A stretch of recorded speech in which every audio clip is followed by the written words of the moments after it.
Olá pessoal, vamos dar continuidade então ao nosso estudo de furto e dos crimes contra o patrimônio. Tá aí na tela, eu sou Érico Palazzo e o meu Instagram é Érico Palazzo, tudo junto. Sempre disponível lá para vocês, para a gente conversar, bater um papo e nessa preparação forte aí para essa prova da PCDF. Expectativa e com certeza, pessoal, aqui nesse curso vamos tratar de todos aqueles pontos que serão mais prováveis de cair para que você chegue bem preparado tanto para a prova de agente quanto para a prova de escrivão da PCDF. Muito bem, nós já vimos toda a parte ali de furto simples. Então vimos furto simples, furto noturno, furto privilegiado e furto de energia elétrica. Vamos ver hoje o furto qualificado. Só que antes da gente entrar no furto qualificado, eu quero relembrar aqui rapidamente o furto privilegiado. Porque olha só, o furto privilegiado previsto no parágrafo 2º do artigo 155 diz: o criminoso ele tem que ser primário e a coisa tem que ser de pequeno valor. Qual que são as consequências? O juiz ele pode, a gente já viu que esse pode aqui na verdade ele é um deve, o juiz ele deve substituir e aí ele tem a opção, a discricionariedade para escolher uma ou várias dessas consequências. Então ele pode substituir a pena de reclusão pela de detenção, diminuir a pena de 1 a 2/3 ou aplicar somente a de multa. Para ficar mais claro para vocês, esse slide aqui vocês já viram, requisitos do furto privilegiado. Agente tem que ser primário e a coisa de pequeno valor. Consequências: substituição da pena de reclusão pela de detenção, diminuição de pena de 1 a 2/3 ou aplicação única da pena de multa. Lembrando, a consequência 1 e a consequência 2, elas podem ser cumuladas entre si. O juiz ele pode determinar tanto a substituição da reclusão pela detenção, como também nessa mesma pena diminuir a pena de 1 a 2/3. Já a aplicação única de multa, obviamente, ela é incompatível, tá? Ela é incompatível com as consequências 1 e 2. Então, se ela for aplicada, ela será aplicada sozinha. Pessoal, por que eu estou trazendo aqui, relembrando o furto privilegiado? Porque nós vamos falar agora do furto qualificado. E uma grande polêmica que já existiu era se havia a possibilidade de termos o tal chamado furto híbrido. O que é o furto híbrido? É o furto que ao mesmo tempo é privilegiado e qualificado. Então, tinha uma grande parte da doutrina que falava não pode ter furto privilegiado qualificado. Sabe por quê? Porque o furto privilegiado está previsto no parágrafo 2º e o furto qualificado está previsto no parágrafo 4º. Então, a posição geográfica, a posição topográfica desses dispositivos não permitiria. O furto privilegiado ele somente poderia ser aplicado ao furto simples, ele não pode ser aplicado ao furto qualificado. Essa era uma posição doutrinária, mas essa posição caiu, pessoal. É possível, sim, o furto privilegiado qualificado, ou o chamado furto híbrido. Entretanto, tem um detalhezinho bem importante que a gente vai ver aqui na súmula do STJ. Antes, porém, vamos dar uma olhada então aqui nas hipóteses de furto qualificado. Olha só, o parágrafo 4º então traz a pena de reclusão de 2 a 8 anos e multa. Pessoal, vem comigo. Olha só, eu sempre falo para os alunos, o CESP ele não cobra quantidade de lei, quantidade de pena, quantidade de aumento, diminuição de pena. Eles até às vezes colocam na questão, mas geralmente está certo, eles geralmente não fazem peguinha em cima disso. Entretanto, no que concerne a crimes principais, aqueles crimes mais cobrados, eu sugiro que você saiba as penas. É importante saber, portanto, que o furto simples, a pena é de 1 a 4 anos. E é tão importante quanto saber que a pena do furto qualificado é de 2 a 8 anos e multa. Então, pessoal, saibam essa pena aqui. Por quê? Porque a partir do momento que a gente sabe que a pena de reclusão é de 2 anos, a pena mínima para o furto qualificado é de 2 anos, a gente já sabe que não pode ser aplicada a suspensão condicional do processo prevista lá na Lei 9.099. Então muda completamente a análise do fato. Por exemplo, no furto simples, o delegado pode arbitrar fiança na esfera policial, porque a pena máxima do furto simples é de 4 anos. Já no furto qualificado, o delegado ele não pode arbitrar fiança, tá bom? Depois o juiz pode arbitrar, mas o delegado de polícia não pode. Então a gente tem que ficar atento, muito atento nessa diferenciação da pena entre o furto simples, furto qualificado. Professor, precisa saber? Nesse caso aqui, precisa, tá bom, pessoal? Não perca de vista isso daqui. Então, olha só, a pena de reclusão de 2 a 8 anos furto qualificado, se o crime é cometido, e aí, galera, a gente tem várias hipóteses aqui, olha. Inciso 1º, com destruição ou rompimento de obstáculo à subtração da coisa, com abuso de confiança, mediante fraude, escalada, destreza, com emprego de chave falsa, mediante concurso de 2 ou mais pessoas. Nós vamos ver todas essas hipóteses aqui e entender cada uma delas. Muito bem. Então chegamos aqui no furto privilegiado qualificado, também chamado de furto híbrido. Súmula 511 do STJ. Galera, isso daqui não pode esquecer. É possível ou não é possível o furto privilegiado qualificado? Lembra que eu falei? Tinha uma doutrina que dizia não é possível por causa da posição topográfica do furto privilegiado e do furto qualificado.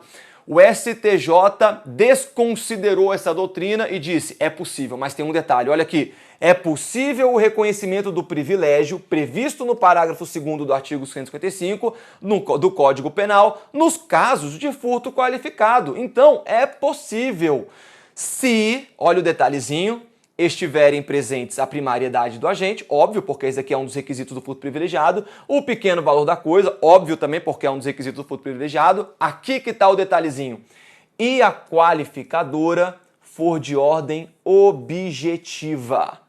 Galera, aqui é que está o detalhe, é nisso daqui que as provas vão pegar em você. Quais são as qualificadoras de ordem objetiva? Todas. Todas as qualificadoras são objetivas, à exceção do abuso de confiança. Voltando aqui, ó, nós temos então, todas elas são qualificadoras objetivas. Qual que não é? O abuso de confiança. É a única qualificadora que não será objetiva. Professor, o que é isso? O que significa uma qualificadora objetiva e uma qualificadora subjetiva? Simples. A qualificadora objetiva, ela se comunica no concurso de pessoas. A qualificadora subjetiva, ela não se comunica no concurso de pessoas. Então, se eu cometo um furto com abuso de confiança e conto com a ajuda de um terceiro, mas esse terceiro não tem relação de confiança com a vítima, a qualificadora será aplicada somente a mim. Esse meu comparsa não terá essa qualificadora aplicada a ele.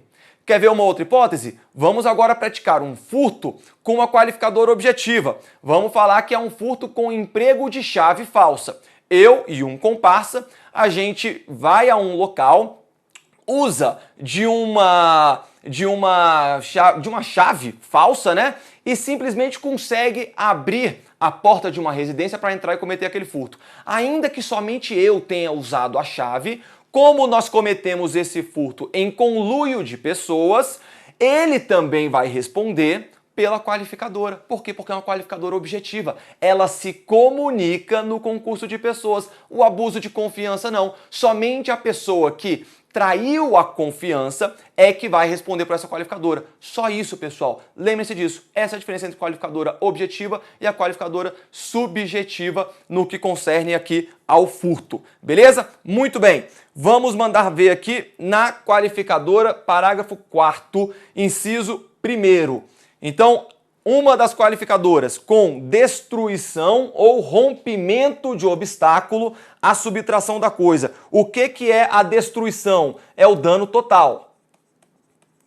O que vai ser o rompimento? É o dano parcial.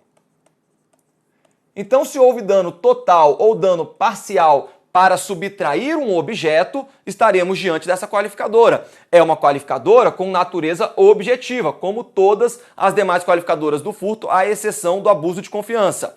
Muita atenção é nisso daqui, olha, obstáculo externo contra o obstáculo interno. Vamos falar sobre isso daqui, tá bom? No próximo slide. Antes, eu só quero chamar a atenção para uma coisa. Como que nós vamos comprovar que houve o furto com destruição ou rompimento de obstáculo? Precisamos do laudo pericial. Laudo pericial, tá bom? O exame de corpo de delito. Então, se a gente está diante desse crime, tem que ter a perícia para atestar, olha, realmente houve aqui a destruição, houve o rompimento do obstáculo. Todo crime que eu pego na delegacia e a gente tem que apurar relacionado a furto com rompimento ou destruição de obstáculo, nós precisamos chamar a perícia, acionar a perícia para que eles possam ir lá atestar, tirar as fotos, demonstrar que houve esse arrombamento. Beleza? Então tem que ter o laudo pericial para a gente comprovar. Trouxe aqui um pouco de processo penal para vocês. Olha só, vamos falar então sobre o obstáculo externo ao objeto e o obstáculo inerente ao objeto. Olha aqui, nós temos duas teorias que vão tratar a respeito desse assunto. Antes, vem comigo aqui. O que é essa discussão? Do que você está falando, professor? Olha só, nós temos o furto, ele pode ser cometido com a destruição, o rompimento de um obstáculo, e para subtrair alguma coisa. Então o sujeito, vamos pegar aqui o carro, que é o exemplo perfeito para a gente usar. O sujeito, ele quebra o vidro do carro para subtrair um aparelho celular que está dentro do carro.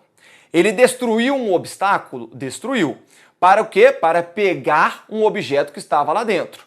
Veja, o obstáculo que foi destruído, ele é externo ao objeto. Por quê? Porque o vidro do carro não faz parte do aparelho celular. Eu pego o aparelho celular, não tem nada a ver com o vidro do carro. Então esse obstáculo, ele era externo. Olha como é que é diferente agora.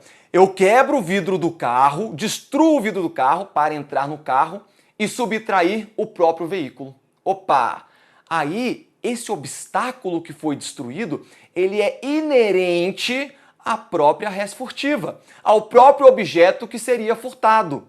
E aí tem uma doutrina que diz o seguinte, a gente pode aplicar o furto qualificado pela destruição ou rompimento de obstáculo tanto quando o obstáculo for inerente ou externo ao próprio objeto.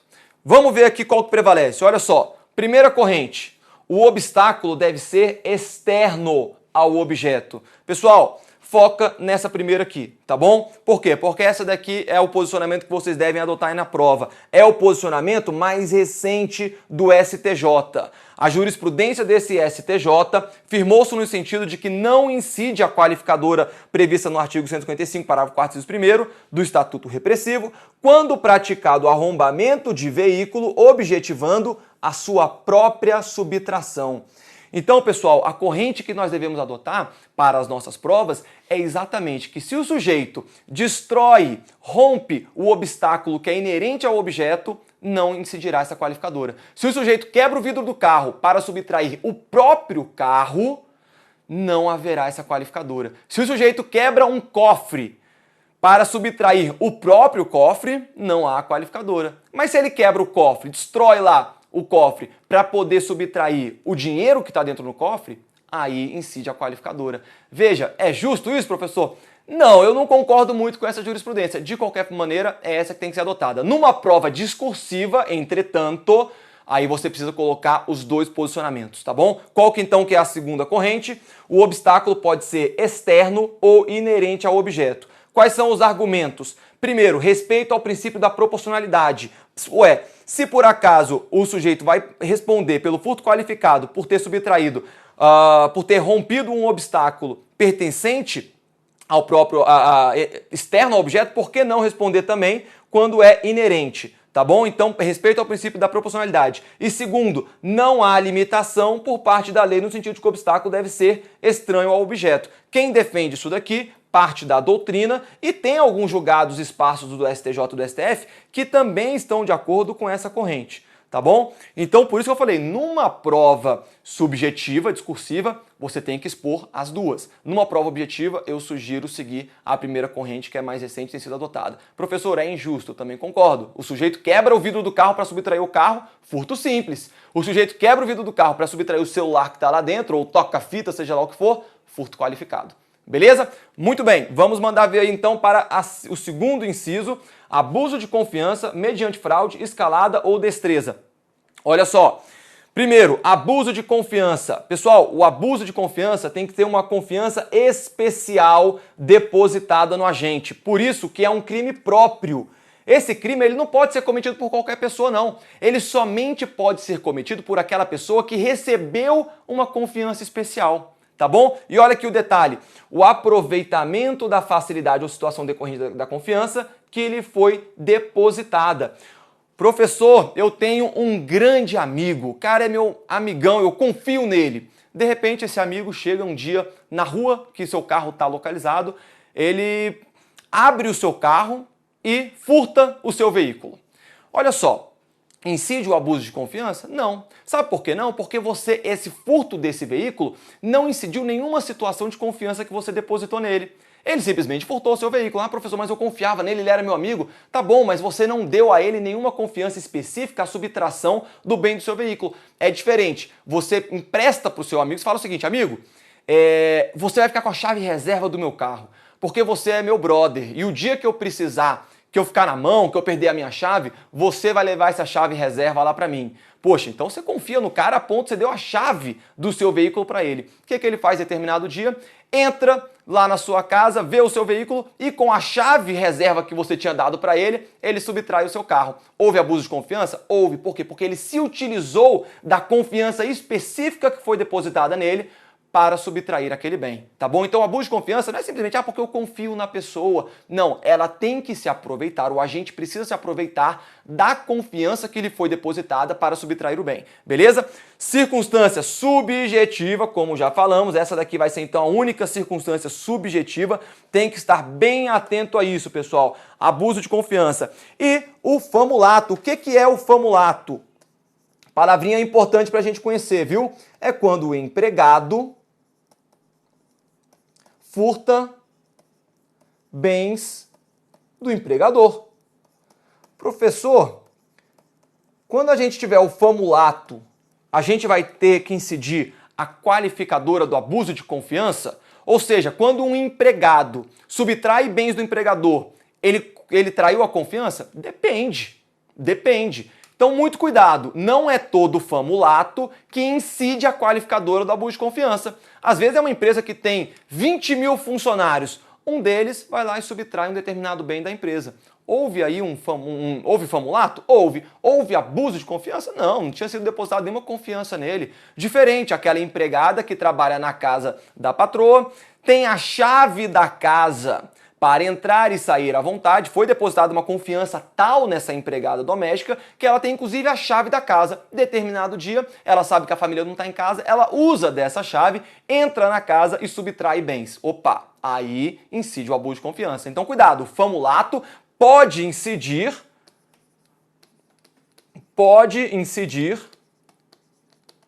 essa qualificadora.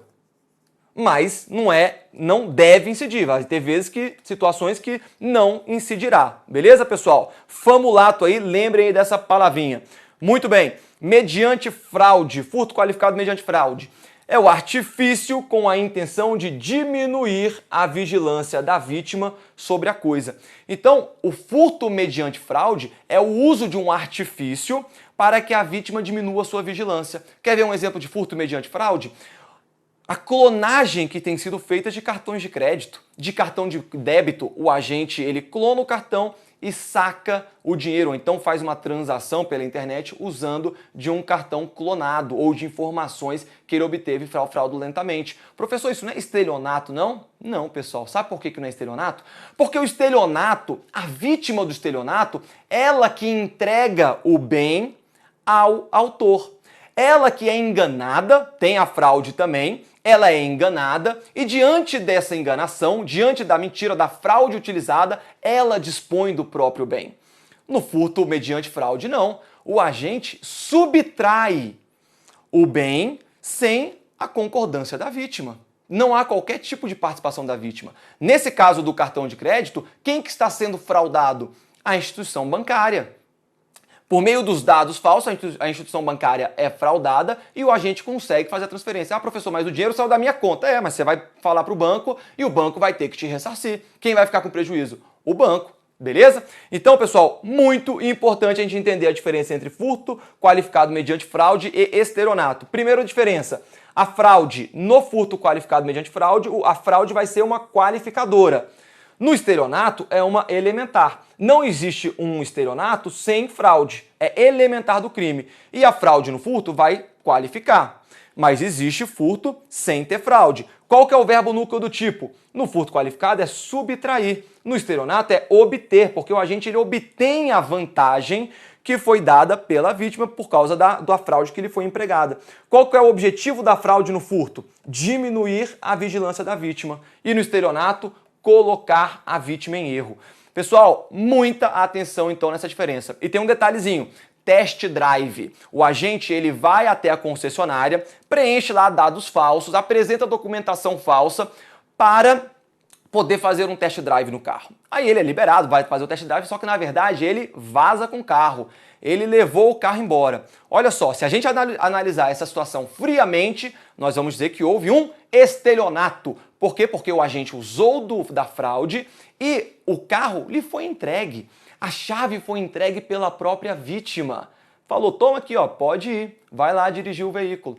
Veja, entretanto, o STJ já definiu que, nessa situação específica do test drive, nós estaremos diante de furto qualificado mediante fraude. Por quê? Política criminal. Eles disseram o seguinte, se a concessionária é vítima de estelionato, as empresas seguradoras não vão indenizar. Mas, se a gente disser que é furto mediante fraude, é furto. Então, as empresas de seguro vão indenizar as concessionárias. Então, o STJ construiu por situações de política criminal, dizendo é mais justo que uma concessionária. Se ela for vítima de estelionato, aí é injusto porque ela não vai ser ressarcida daquilo. Enfim, eles deram uma preferência para as concessionárias e prejudicaram as seguradoras. Então, por que tem que chamar a atenção para esse caso?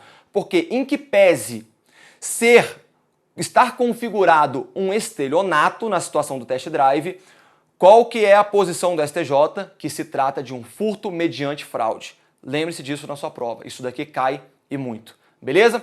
Olha aqui. Vamos passar então aqui agora para escalada. O que é a escalada? Qualquer via normal para entrar ou sair do local onde ocorre a subtração. Atenção, para entrar ou sair. Pode ser que ele tenha entrado pela porta, mas tem que sair pela janela do segundo andar. Houve a escalada? Houve. É uma via anormal de entrada ou saída do local. Não requer que seja pelo alto. A escalada, apesar desse nome escalada, não requer que o cara pule um muro, que ele escalhe alguma coisa, nada disso não. Pode ser simplesmente uma ponte, ele bota uma tábua, tem uma água lá, ele coloca uma tábua para atravessar essa água. Pode ser um túnel. Tudo isso vai ser considerado a qualificadora da escalada. Pode usar instrumentos ou não, ele pode usar uma escada ou simplesmente ele pula o muro. Atenção, muro baixo caracteriza a escalada? Vai depender, pessoal. Se ele usou força incomum, e essa daqui que vai ser a palavrinha utilizada pela jurisprudência, se há a utilização de uma força, de um esforço incomum, aí, mesmo o muro baixo, ele vai caracterizar a escalada. Tem uma jurisprudência do STJ que diz que um muro de 1,80, ou seja, a minha altura aqui, o agente ele pulou essa altura de 1,80 do muro, o STJ incidiu a qualificadora. Por quê? Porque para ele pular aquele 1,80 m de muro, ele teve que fazer um esforço incomum para poder transpor aquele obstáculo, tá bom? Então vai ter aí, nesse caso, a escalada. A partir de que momento está caracterizado o conatus? Professor, o que é conatus? Conatus é a tentativa. A partir de que momento a gente vai caracterizar a tentativa? Pessoal, deve ter iniciado a escalada. Então o agente está com uma escada, ele vai escalar um muro. Ele leva a escada para transpor aquele muro e subtrair bens dentro de uma residência. Ele leva a escada e bota a escadinha lá bonitinha para ele subir e atravessar. De repente passa a polícia. E a polícia percebe a situação e leva ele preso. Ele cometeu furto tentado? Não. Mas, a partir do momento que ele começa a subir a escada, aí já houve a tentativa, tá bom? Então, muita atenção. A partir de que momento está caracterizada a tentativa do furto mediante escalada? A partir do momento que ele iniciou, pelo menos, a escalada. Beleza? Muito bem. Destreza. O que vai ser a destreza? É uma habilidade diferenciada, especial, para subtrair bens sem que a vítima perceba a subtração. é aquele, pessoal, muito cuidado, isso aqui não é qualquer batedor de carteira que tem isso não, porque tem alguns batedores de carteira que vai, bate lá, pega de qualquer jeito e vai embora. A vítima percebe, tenta correr atrás e não consegue alcançar. Isso houve destreza? Não, não houve não. A destreza é uma habilidade tão especial que a vítima sequer percebe que foi furtada, tá bom? Essa que vai ser a destreza. E aí tem uma discussão, é possível a tentativa de furto qualificado pela destreza?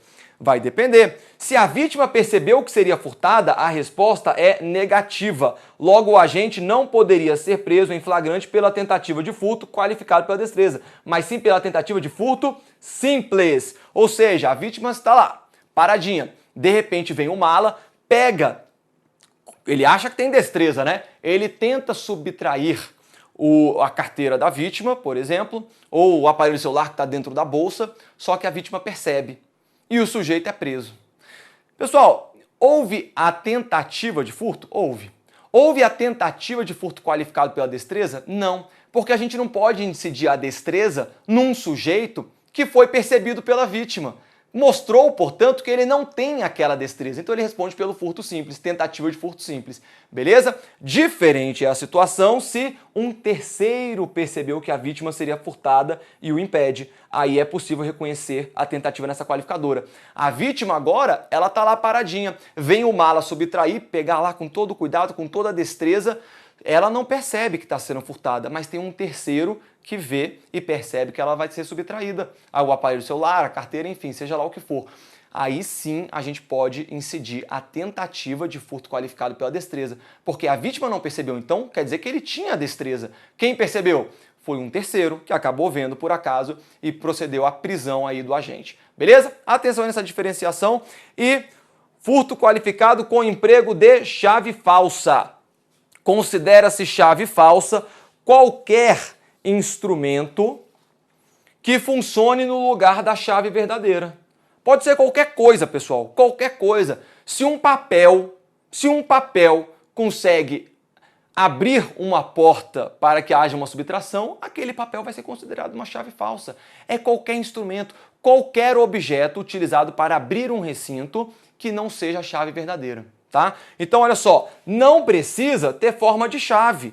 Gazua, chave micha, né? Chave micha é o garfo. O pessoal tem uma especialidade, bicho, para roubar que é impressionante, para furtar que é impressionante. O garfo tem 4 lanças, né? Eles tiram as 2 da frente, as 2 do meio, deixa as 2 de trás, faz mais ou menos assim, ó, entorta o garfinho. Bicho, aquilo ali abre tudo. É impressionante o que os caras conseguem fazer com isso daí, tá? É chave falsa? Claro que é. Olha aqui. Considera a chave falsa.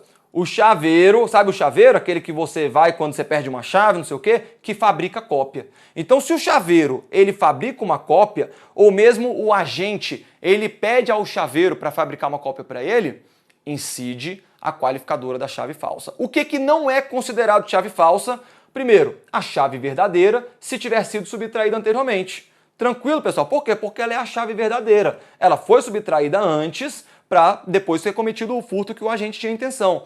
Mas ela não vai ser considerada chave falsa, não vai incidir essa qualificadora. E a ligação direta em veículo. Fechou, pessoal?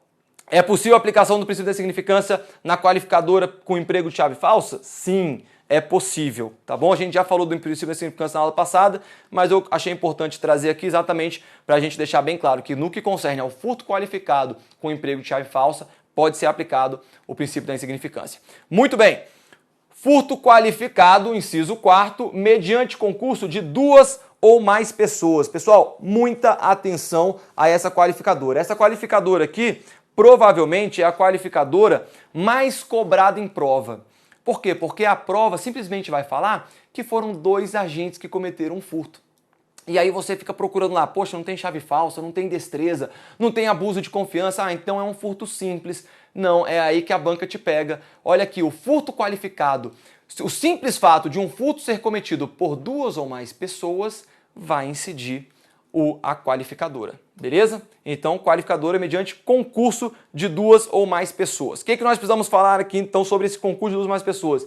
Primeiro, a necessidade de 2 autores para aplicar essa qualificadora. Pessoal, estou falando aqui de autores. Quem que é o autor de acordo com a teoria Objetivo formal adotada pelo Código Penal. O autor é aquele que pratica o verbo núcleo do tipo penal. Então, se eu tenho duas pessoas em conluio, elas falam o seguinte: vamos lá praticar um furto em determinada residência.